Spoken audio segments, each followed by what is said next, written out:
సమంజి పీరోజు చూసి అన్నా పెద్దన్న ఈ పొద్దు మాత్రం నువ్వు ఇంటికి పన్ను లేదు, దొడ్డికి పన్ను లేదు, చేనికి పన్ను లేదన్నావు.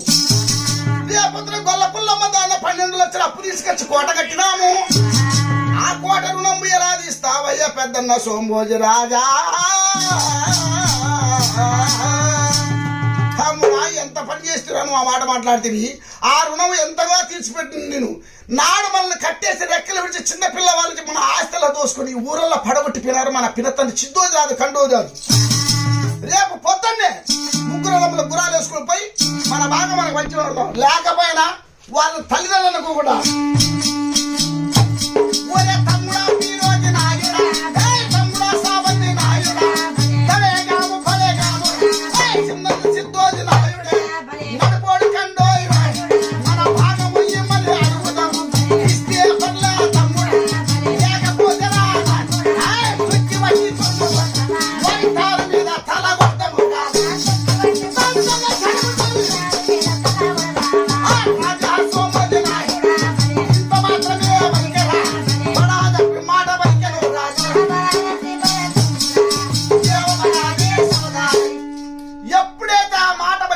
పాపము ఆ మాట ఎక్కడ నిపడిందయా? చిత్తోదు రాజు ఎక్కే నీళ్లు పుట్టికాయ నిచ్చా కళ్యాణి గురానికి మాలె దోషింది. ఆ గురానికి మాలె దోషి అది అన్నం తినకుండా, గడ్డి తినకోకుండా, నీళ్లు దాకోకుండా అఘోరాత్రులు దూరంగా దుఃఖపోతుంది పాపం.